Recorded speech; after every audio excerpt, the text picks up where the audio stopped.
متابعيني الاعزاء، سلام الله عليكم ورحمه وبركاته. ازيكم؟ عاملين ايه؟ يا رب تكونوا بخير. طبعا احنا مش ناسيين اصحاب الدايت. وعملنا لهم النهارده عيش العدس. ده مفيد جدا في الدايت، وفي نفس الوقت سعراته قليله طبعا عن باقي العيش او العيش الابيض. ده نص كيلو عدس نقعته لمده 3 ساعات بالظبط، وبعد كده صفيته من الميه، اكيد طبعا غسلته كويس. صفيته من المية برضو كويس جدا، وبدأت أحط عليه 3 بيضات، 300 جرام زبادي، يعني بما يعادل مثلا 3 كوباية من الصغير أو كوباية ونص من الكوبايات الكبيرة، ودول معلقتين سمسم مع ربع الكوباية زيت مع كيس بيكنج باودر بالشكل اللي حضراتكم شايفينه ده.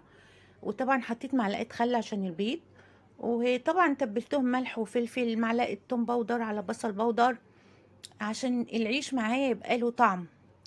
كده كلهم قلبتهم كويس، نزلت فيهم طبعا بالهاند بلندر على اساس اطحنهم كويس جدا جدا جدا بالشكل اللي حضراتكم شايفينه ده. بدأت اطحن الخليط معايا. طبعا كلهم اندمجوا في بعض، البيض مع الخل مع السمسم والزبادي.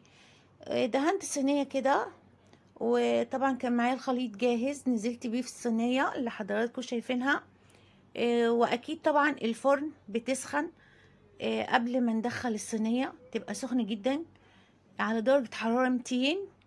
بدأت أدخل الصينية كده على الشبكة من فوق، وأخد معايا تقريبا ساعة إلا ربع، ما كملش ساعة إلا ربع، يعني من نص ساعة نبدأ نتابع الموضوع. وخرج معايا بالشكل اللذيذ ده. طبعا أنا كده أخدته معايا. بدأت طبعا أخدهم كده أشكال، بحيث ان انا اللي ياخد قطعة كده مع حتة جبنة. ممكن جبنة مثلثات، جبنة بيضة، فلفل، طماطم. ممكن برضو لو شوية فول مدمس عليهم حبة زيت صغيرة مع عصرة ليمونة. هيبقى اكل صحي واكل دايت، وبالهنا والشفا اللي يجرب.